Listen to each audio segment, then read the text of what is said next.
Jefferson Beltrán, muy buenos días. Doctor Fernando Londoño, muy buenos días para usted, para William, para Montserrat, para Santiago y por supuesto para todos los oyentes de la Hora de la Verdad. Doctor Fernando Londoño, gusto estar con usted esta mañana, como siempre, saludarlo. Yo no olvidaré que usted fue de los primeros periodistas que vino después del atentado del que fui víctima.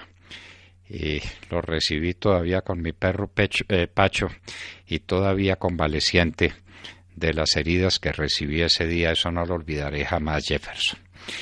Quiero que nos cuente de esa reunión de los Llanos del Yarí. Y la primera pregunta que le hago es ¿cuántos guerrilleros llegaron allá y de dónde venían y quién los transportó? ¿Cómo fue esa reunión? Pues, doctor Fernando Londoño, fueron cerca de 300 integrantes de las FARC los que nos recibieron en ese lugar. Eran cabecillas de diferentes frentes que operan en Colombia. La mayoría de ellos tenían el grado de comandante, como ellos hacen llamar. Para mí eran cabecillas, como claramente lo expuse, digamos, en los informes que realicé desde ese lugar. Pero alrededor de ese lugar, de las sabanas del Yarí, exactamente de la vereda del Diamante, había una serie de campamentos donde ellos estaban armados, unos campamentos donde, por ejemplo, en uno de ellos era un sitio donde capacitaban mandos que son instruidos por alias Byron Yepes, quien fue el encargado de construir esa pequeña ciudadela que hicieron en las sabanas del Yarí, de donde aseguraron que históricamente habían tenido un control total, que de allí no había podido sacarlos absolutamente nadie y que por lo tanto era un sitio histórico que ellos habían escogido para realizar ese encuentro. Adicional a eso, en los últimos días que estuvimos allí, llegaban camionados, no puedo utilizar otro término, camiones repletos de guerrilleros que llegaban desde diferentes zonas. Los traslados se hacían a través del río Guayavero, que es el río que queda ubicado en el municipio de La Macarena, en el departamento del Meta, y todos llegaban a este lugar. No entiendo con qué objetivo comenzaron a llegar muchos guerrilleros. Había maquinaria, doctor Londoño, debo describirle también a los oyentes de la Hora de la Verdad, maquinaria para construir carreteras. Me impactó mucho que prácticamente era un enclave de las FARC en la mitad del departamento del Caquetá. Bueno, Jefferson, entonces ahí están pues los guerrilleros, en buena parte comandantes, pero alcanzamos a ver por la televisión y usted en alguna ocasión entrevistó a algunos que eran guerrilleritos rasos. Usted habló con ellos. ¿Esa gente tiene alguna idea sobre política? ¿Sabe algo sobre socialismo del siglo XXI? ¿Usted no tuvo la curiosidad de preguntarle, bueno, ¿ustedes qué son políticamente? Que sí, doctor Fernando Londoño. Ahí hay dos cosas importantes para compartir con ustedes. La primera es una idea que yo percibo. Siento que hay un aparato propagandístico muy fuerte al interior de las FARC. Ellos mismos tienen muy claro que por un lado avanza la acción militar y por el otro lado avanza la acción de propaganda. Y para ello, digamos, percibo que utilizaron una serie de guerrilleritos de las FARC, como usted lo asegura. Los periodistas no fuimos ajenos a esto. Siento que escogieron un grupo de personas para estar allí y fueron los que de alguna forma estaban capacitados por ellos para entregar las entrevistas. Inicialmente dijeron que no había acceso total a todos los guerrilleros para entrevistarlos. Unos días después, 2 días después, dijeron que sí, que podíamos hablar con cada uno de ellos, pero con la mayoría de los que estaban allí, el diálogo que sostuvimos fue muy fluido en la medida en que eran personas que estaban preparadas para ese evento. Y cuando digo preparadas me refiero es que la mayoría de ellos eran carismáticos, eran diplomáticos, eran jóvenes, digamos, que le dan otra perspectiva a uno de las FARC, una perspectiva completamente diferente. Sin embargo, como usted conoce mi trabajo periodístico, nosotros siempre hacemos la tarea bien hecha y tratamos de buscar a otros, a los que quizás no dejaban hablar.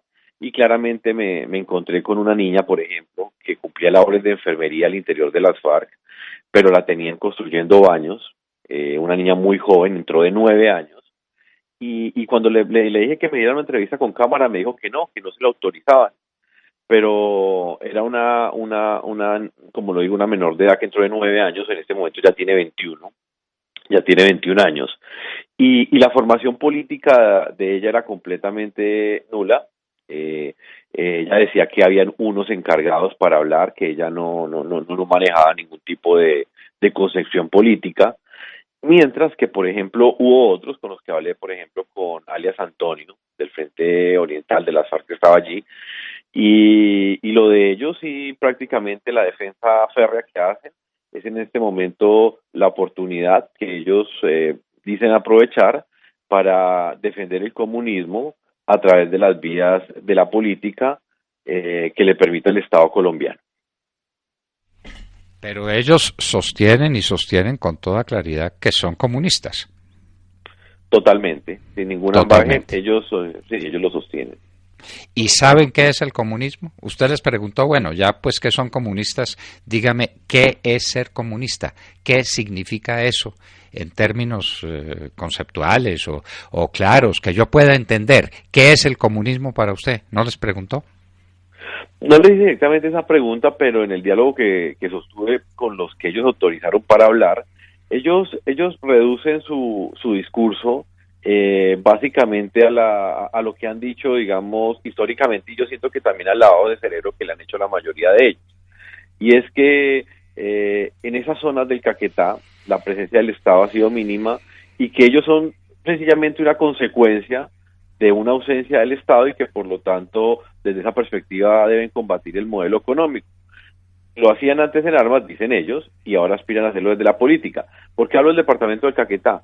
Porque la mayoría de los integrantes que estaban en esa conferencia, no los cabecillas, porque los cabecillas eran de todo el territorio nacional, sino los guerrilleros con los que teníamos la oportunidad de dialogar, ellos eran de esta zona y manifestaban siempre su razón de ser, manifestaban siempre que las causas de que ellos estuvieran allí no eran otras sino el no haber tenido oportunidades. Era un discurso recurrente, muy recurrente. No tenían oportunidades. ¿Y qué seguiría para ellos? ¿Ellos a qué aspiraban? Una vez, porque ya pues la paz se está firmando, se firmó ayer en Cartagena, en ese espectáculo lamentable que presenciamos, pero ellos ¿a qué aspiran? ¿Qué quieren ser después de que supuestamente tengan que entregar las armas? ¿Lo tienen claro que ellos van a entregar los fusiles y que van a quedar sin fusiles? ¿Y qué se van a poner a hacer? No, yo siento que en las bases desde las FARC eso no está claro. Primero porque hay una desconfianza grandísima. Ellos aseguran tener temor de que le cumplan esos acuerdos. Siento que al interior de los FARC ellos también son conscientes de que lo que les ofrecen es demasiado y al mismo tiempo les resulta incierto para ellos tener la certeza de que les van a cumplir. Por el otro lado, también existe una ilusión muy grande porque sienten que les han ofrecido el cielo y por lo tanto cuando uno habla con ellos hay un anhelo completo, digamos, de cambiar sus vidas también, y para ello saben que hay aspectos económicos, aspectos de dinero que van a recibir, y eso de alguna manera digamos que los motiva mucho. Ya en el tema de la entrega de las armas, ellos tienen claro que por un lado, hasta tanto no haya un cumplimiento de los acuerdos, ellos no van a iniciar esa dejación. De ese cuento este doctor Fernando Londoño, que no tienen claro en este momento cuál va a ser el llamado día D, que es el día en el cual los guerrilleros se trasladan a las zonas veredales. Ellos dicen que hasta tanto no haya amnistía no lo van a hacer, pero al mismo tiempo es recurrente decir, y eso es muy, muy, muy subjetivo de ellos y muy general a la vez, y esto es muy importante, que dicen que si no hay cumplimiento, ellos vuelven a las armas. Y cuando uno dice si no hay cumplimiento, ¿a qué se refieren? A que no se cumpla en un tiempo específico el cumplimiento de alguna promesa que le hizo en ese acuerdo el gobierno de las FARC. Eso es muy recurrente en la mayoría con los que uno habla. Existe una alegría grande de supuestamente dejar las armas, pero al mismo tiempo una convicción de que si tienen que volver, vuelven. Bueno, Jefferson, ¿no les propuso usted el tema de la cocaína? ¿No estaban esos guerrilleritos que había ya involucrados en el negocio de la cocaína? ¿O no tenían la obligación de acompañar a quienes la transportaban o a quienes la estaban recolectando? ¿No encontró conexiones entre los guerrilleros que estaban allá en los llanos del Yarí y el negocio de la cocaína? Sí, claro, esa pregunta la planteamos. Debo decir que pues en medio de todo pues tuve primero pues la intención y segundo, por supuesto, pues las garantías para hacer las preguntas que toda la vida he hecho en mi carrera periodística y esa fue una de ellas. Ellos siguen asegurando que únicamente cobraron un impuesto a los grandes narcotraficantes que operan en esas zonas. Sin embargo, eso es completamente falso porque en los recorridos, digamos, periodísticos que yo he hecho en la última década, iniciando mi carrera hace muchos años, viví en una zona donde estaban las FARC y me daba cuenta cómo ellos mismos compraban la pasta de coca a los campesinos, bueno, a los cultivadores de coca, y obviamente hacían parte central dentro de la estructura del negocio, ya no de la producción, sino ya de los pasos que siguen después de ello. Otro de los puntos que también niegan es el tema del dinero. Ellos, les pregunté sobre eso, dicen que los impuestos o el impuesto que cobraban a los que cultivaban coca, ellos gastaron ese dinero completamente. Y un tercer punto que hay que plantear, doctor Londoño, es que también aseguraron que en esas zonas, le voy a poner un ejemplo, por ejemplo la Macarena, que históricamente ha tenido grandes cultivos de coca y donde la mayoría de campesinos no hacen no tienen otro cultivo diferente, las FARC asegura que no, que sencillamente ellos dejaron esa actividad dentro del marco del cese de sus rentas criminales y que son otros los que por arte de magia están entrando a esas zonas a comprarle esa pasta de coca a los campesinos y que sencillamente son otros los que están cobrando ese impuesto, porque esa pregunta queda abierta en este momento, doctor Fernando Londoño, y es algo que le preocupa no solamente a los pobladores, sino también a algunos guerrilleritos de la base de las FARC, y es que sienten temor que otros ingresen a esas zonas, comiencen, digamos, a apoderarse de ese negociazo que para ellos es el narcotráfico y que al mismo tiempo termine convirtiéndose en una amenaza para su seguridad, no solo para los guerrilleritos de estas zonas veredales que van a quedar allí, como por ejemplo la zona del Recreo, sino también por supuesto para los campesinos, que es un vacío, entre comillas, de poder que queda en esa región. Siempre cuando ha terminado una conferencia de estas de las FARC, termina con una declaración que ellas hacen. Y oh sorpresa, hasta donde tenemos conocimiento de las cosas, no salió esa declaración. Esos grandes cabecillas, los que estaban en La Habana, pues me imagino que todos ellos, se reunían, entendemos que a puerta cerrada. ¿O ustedes tuvieron algún acceso a esas deliberaciones tan importantes? Y estuvieron deliberando y estuvieron hablando durante una semana. ¿Cuál fue el documento que salió de allá? Porque lo que hemos conocido es un documento intrascendente sin contenido. Por ejemplo, salió la declaración y la reiteración de que se trata de un movimiento marxista-leninista que quiere imponer el marxismo-leninismo en Colombia, ¿o guardaron silencio sobre esos temas, Jefferson? Pues lo primero es que las deliberaciones eran internas. Allí estaba toda la plana mayor de las FARC, no solamente los integrantes del secretariado, sino también estuvieron presentes cada uno de los cabecillas de los frentes que a nivel nacional operan en Colombia. Dentro de esas reuniones los periodistas no teníamos acceso, de hecho no presenciamos ninguna de ellas, únicamente logramos entrar a un encuentro que hubo mientras el secretariado estaba reunido en privado. Tuvimos acceso a entrevistar a los diferentes cabecillas de frente que estaban en ese lugar. Luego de ello, pues claramente cuando se acababan estas deliberaciones, en horas de la noche, inclusive en horas de la mañana también, siempre uno de los integrantes del secretariado daba una especie como de rueda de prensa. Y en esa rueda de prensa nosotros pues manifestábamos las preguntas pertinentes de lo que había sucedido en cada uno de los encuentros. La mayoría, digamos, de declaraciones fueron etéreas, no eran muy concretas. Siempre se hizo énfasis en que las FARC, dicen ellos, estaban pasando de un movimiento guerrillero a un partido político y que por lo tanto eso incluía unos cambios muy profundos en los estatutos internos que tiene esta organización. ¿A qué me refiero?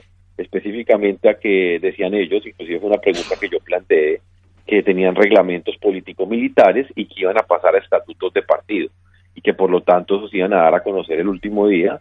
Claramente eso no quedó por lo menos público, no, hasta este momento no es conocido específicamente cómo quedaron esos estatutos de partido, que no son de poca monta, doctor Londoño, porque acuérdese usted que las FARC al interior de sus filas también cometía graves violaciones a los derechos humanos, por ejemplo el fusilamiento, tenían unas normas propias, ellos calificaban de delito algo que pues a la luz del Estado de Derecho que nos rige a todos no existe, como por ejemplo la insubordinación, los juicios revolucionarios. Ellos dijeron que todo eso iba a desaparecer y que por lo tanto los fusilamientos también al interior de las FARC también iban a desaparecer.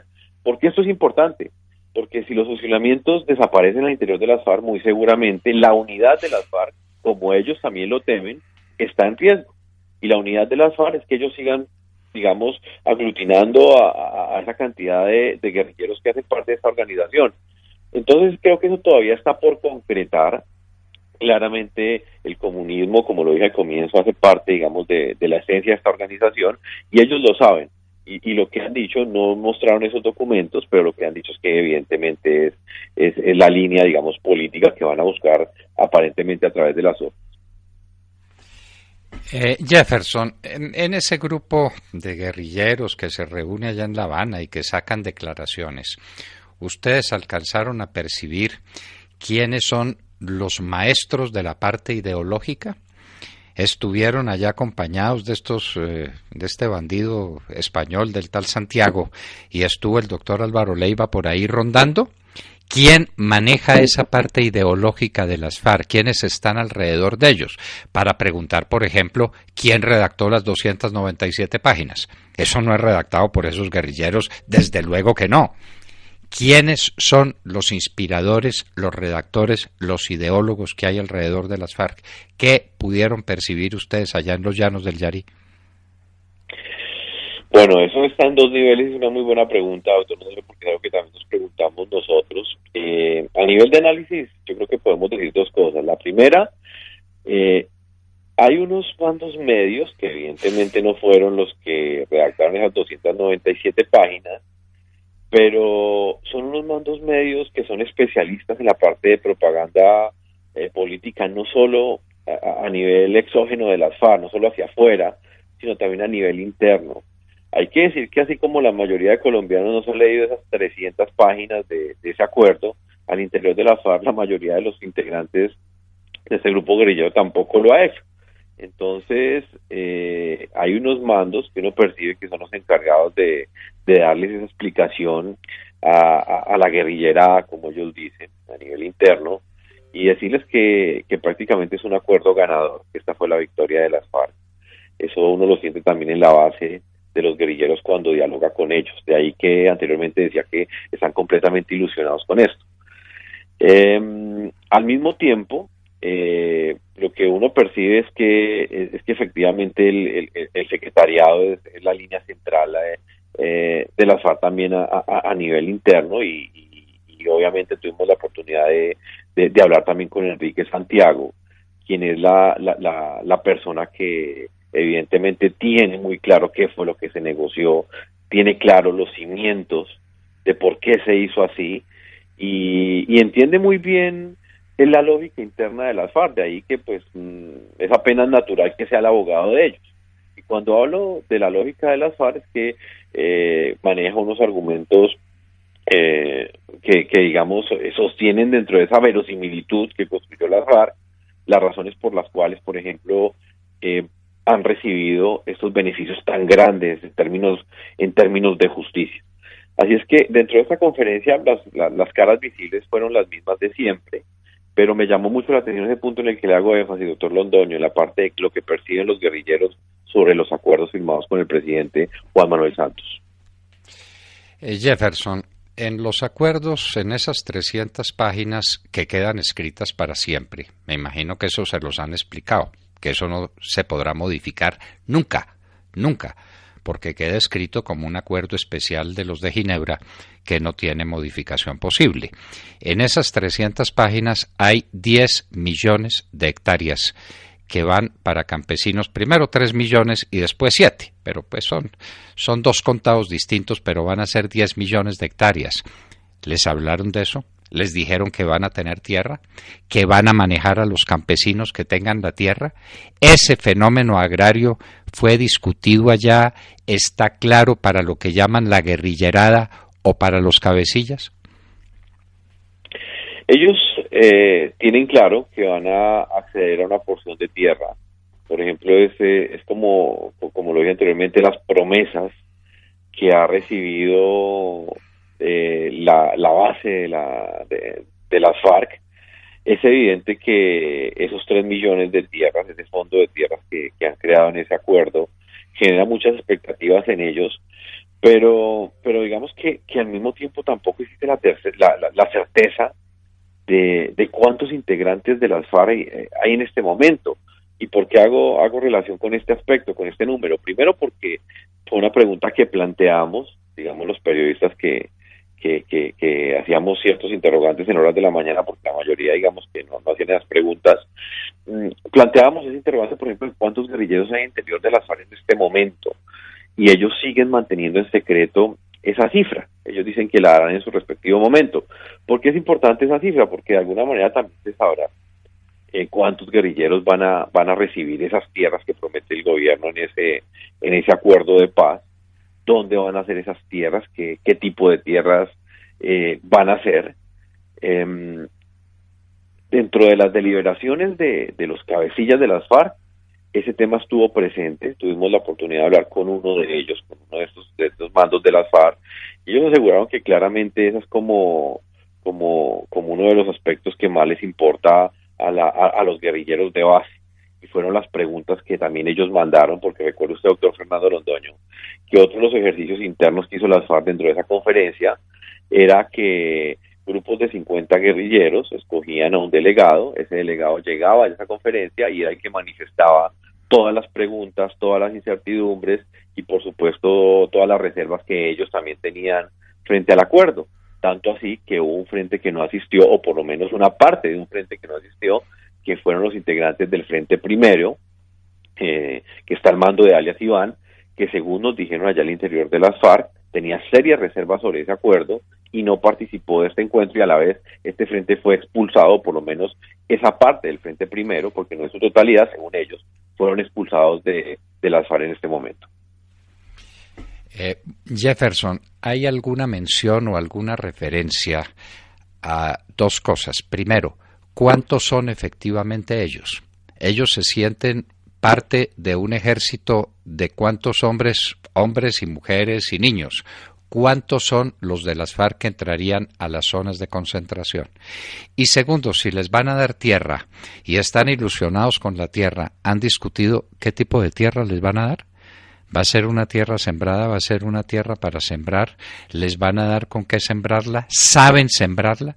¿Tienen conocimientos en materia agrícola que les permita? Es que aquí tiene usted 30 hectáreas. Y bueno, y aquí tengo 30 hectáreas, ¿y qué hago con ellas?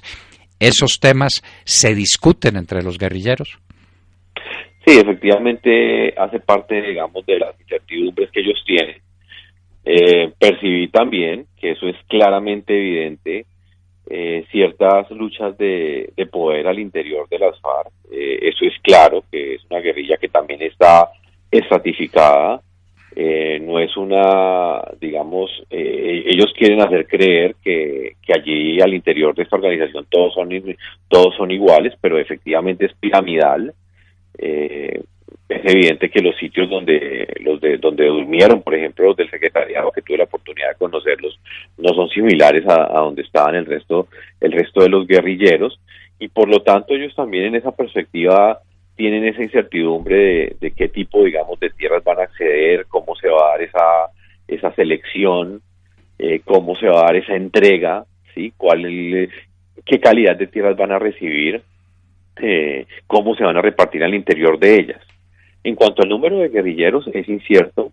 Nadie sabe, por ejemplo, con cuántos guerrilleros realmente entró a negociar las FARC este acuerdo de paz, si realmente aún representaban una amenaza para el país, o si por el contrario era un grupo que ya estaba disminuido y que claramente podía cometer atentados del talado o del calado, mejor, el que usted sufrió, por ejemplo, doctor Fernando Londoño. Eso no, digamos, uno no sabe cuántos guerrilleros hay en este momento al interior de las FARC, y también me llama mucho la atención que se han empeñado en guardar ese secreto, porque en el Yarí, en las sabanas del Yarí, donde se dio la 10ª conferencia de las FARC, le preguntamos a los del secretariado, y ellos dijeron que en su momento iban a decir cuántos son. ¿Y por qué esa cifra es importante? Porque primero nunca vamos a saber cuántos guerrilleros realmente quedaban con fortaleza militar o letal al interior de las FARC, sino también puede llegar a suceder que algo que allá nos dijeron también, los guerrilleros con los que hablábamos, es que por cada guerrillero en armas habían 3 o 4, inclusive hablan hasta de 5, que eran milicianos, que estaban de civil en las ciudades o en las zonas municipales, lo cual podría llegar a ser, pienso yo, eso ya es un análisis personal, un descalabro para el Estado, porque uno no sobraría pensar que en 2 o 3 meses o 5 meses o el día que las FARC se decidan a dar esta cifra de guerrilleros, nos pueden salir con que pueden ser 20.000, 25.000, cuando pues realmente no era esa la cifra de guerrilleros, y sencillamente estarían integrando o engrosando esa cifra con el ánimo de que más personas, inclusive la totalidad de sus familias, ingresen a acceder a estos jugosos beneficios que ofrece ese acuerdo final para la terminación del conflicto tal y como lo denominó el gobierno. Bueno, es que en el acuerdo está dicho que las familias también tienen impunidad, por ejemplo, y que las familias se pueden meter con ellos en las zonas de concentración, eso está dicho. Pero ¿están esperando entonces la ley de amnistía e indulto para movilizarse? ¿Y han dicho cuándo? ¿Y han dicho qué esperan de esa ley de amnistía e indulto? ¿Y qué clase de indulto es el que se les va a dar y por cuáles delitos? ¿Tienen ellos claro eso, Jefferson? Ellos esperan primero que todo las mayores amnistías, lo tiene claro desde Enrique Santiago, con quien hablamos de ese tema, hasta los mandos que participaron de la 10ª conferencia. Lo tiene claro Romaña, a quien también le hicimos las preguntas que teníamos que hacerle, así se molestara porque le molestaron las preguntas. Lo tiene claro Rodrigo Granda, a quien también le preguntamos sobre ese particular. Ellos dicen que no van a iniciar el tránsito hacia las zonas veredales, así todo esté listo desde el próximo lunes, 3 de octubre, porque eso, por ejemplo, la del Recreo, que es la que va a quedar en el departamento del Caquetá, y que dicho sea de paso va a ser una de las más importantes, porque es una de las zonas donde mayor presencia de las FARC histórica ha existido. Ellos dicen que van a trasladarse a esas zonas veredales hasta el día en el que la amnistía ya esté completamente garantizada. Entonces uno se pregunta, ¿cuándo va a estar garantizada? Esto va a surtir un trámite, por supuesto, en el Estado colombiano.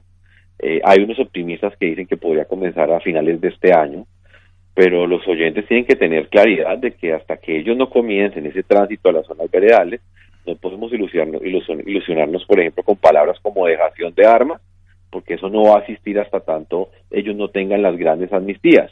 Rodrigo Granda habló que estaba explorando fórmulas intermedias con el gobierno, pero nunca dejó claro cuáles eran esas fórmulas, le preguntamos.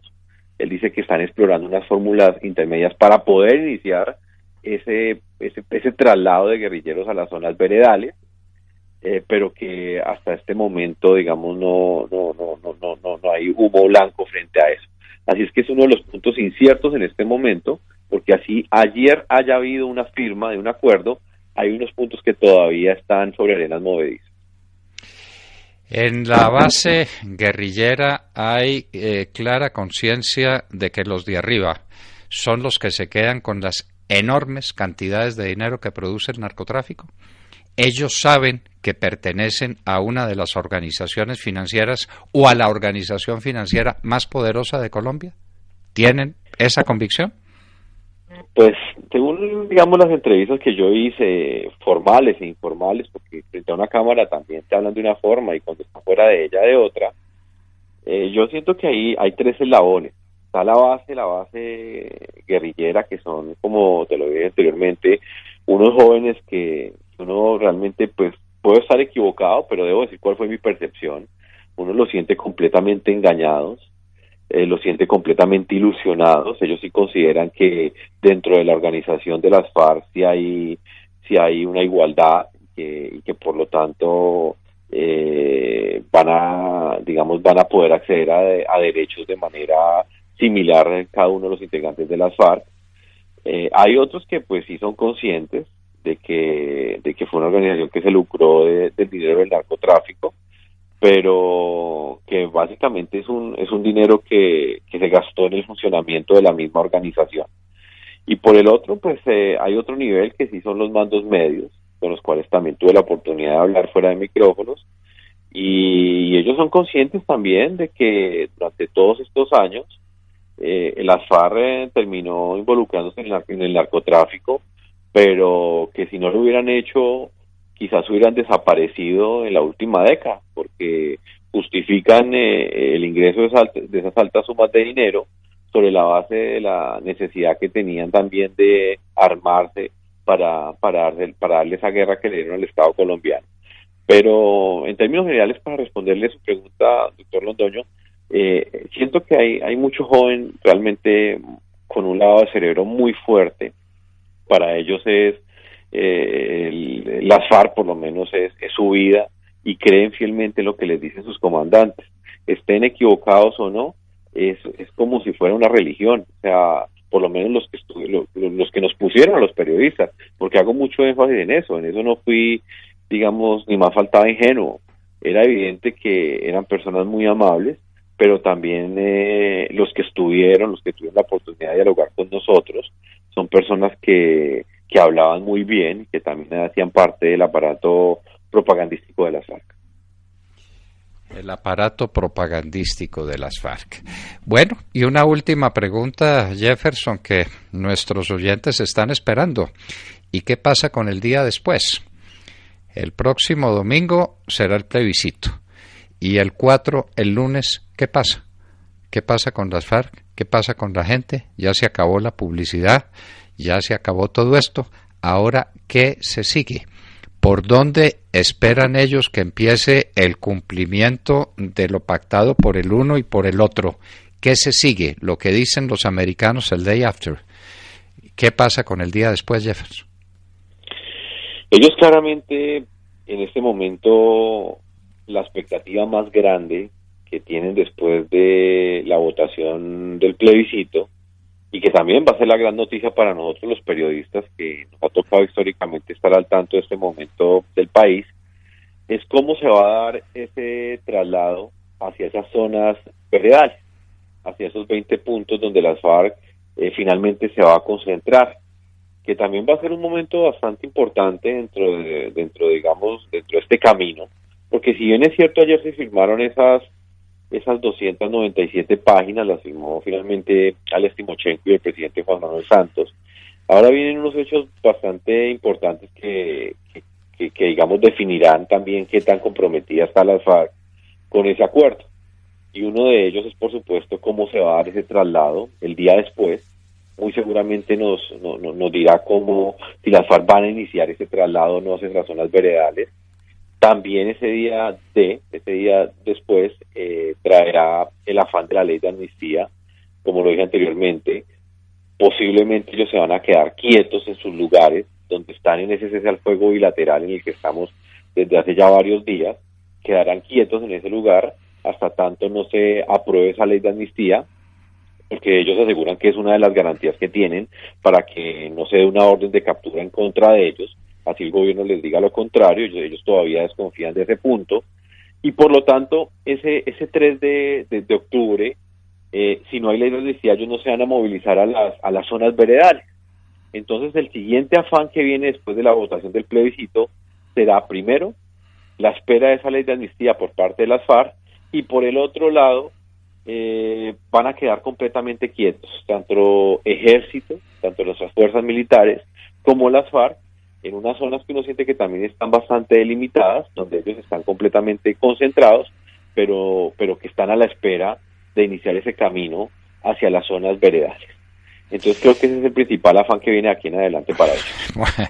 Bueno, los unos esperando la ley de amnistía y los otros esperando teóricamente que se concentren en las zonas veredales. Y ese va a ser el day after. Y la pregunta obvia, si las FARC no han salido de sus sitios, porque siguen en los mismos sitios donde estaban, porque no ha habido ningún cambio a ese respecto, ¿de dónde sale tanta gente del ELN? ¿Las FARC están cambiando de brazalete? ¿O realmente las FARC el ELN se le metió a las FARC y la FARC no se ha dado cuenta de que le está quitando todo, inclusive el negocio e inclusive la clientela política? ¿Será eso posible? Pues eso es una de las digamos, de los grandes interrogantes que quedan abiertos acá. No solamente la cantidad de integrantes de las FARC que posiblemente pueden llegar a engrosar las filas del ELN, porque eso es una posibilidad abierta, es una posibilidad que no se le puede negar al país en medio de ese anhelo de paz que todos en este país tenemos. A veces la gente olvida cosas fácticas, cosas reales que pueden llegar a suceder, porque hay que volverlo a decir. Por más de que exista ese anhelo de paz, estamos hablando con personas que han estado por fuera de la ley muchos años y que han vivido por fuera de la ley, y que para muchos de ellos así tengan unos grandes beneficios con este acuerdo de terminación del conflicto que firmó el gobierno nacional con las FARC.